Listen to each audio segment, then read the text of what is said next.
Sea level rise has led to worldwide interest in creating greater coastal resilience.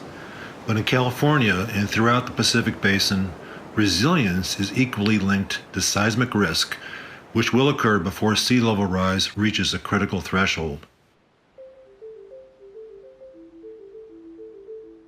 Our regional geography is dictated by parallel ridges created by faults.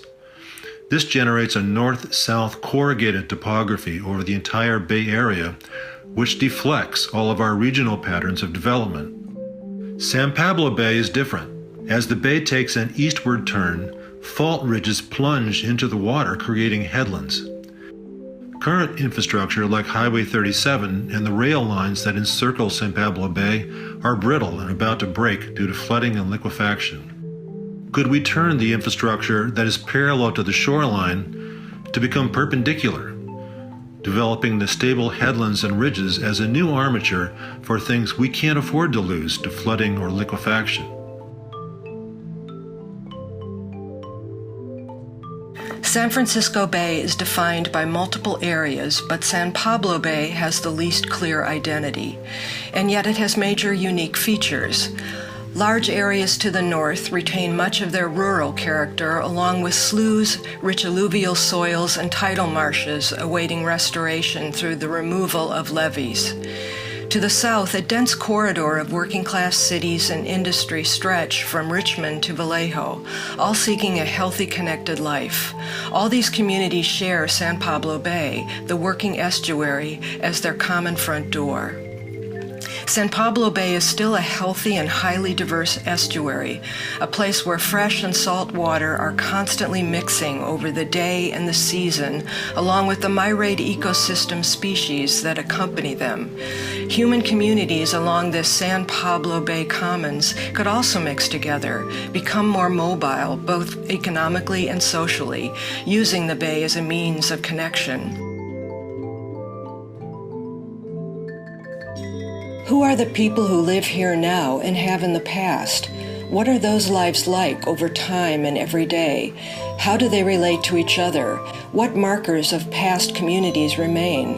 What could we learn from our past to inform the present and the future? We should find diverse ways to learn these stories, meet each other, and understand communities where they are. Let's connect them to each other and the rest of the San Francisco Bay. We could work toward a culture of understanding and education using the bay itself as linkage. We could base this on field work and field stations.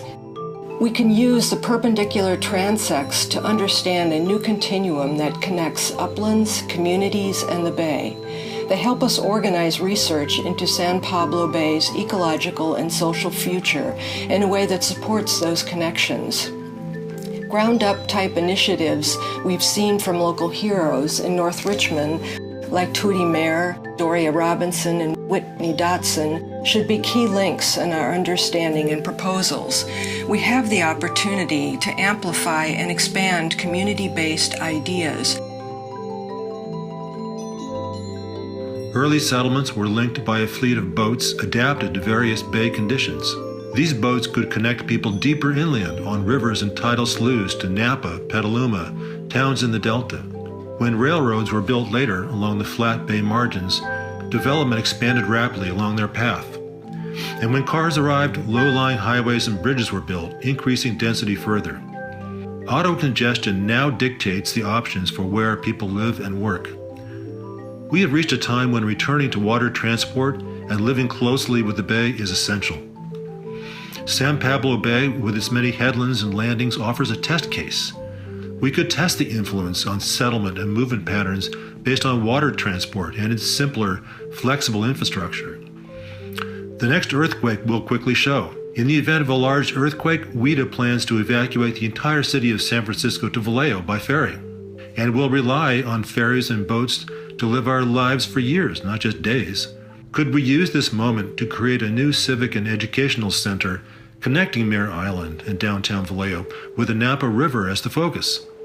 If we embrace this moment through design, maybe we have found a more practical and exciting way to live on both our own land and our water.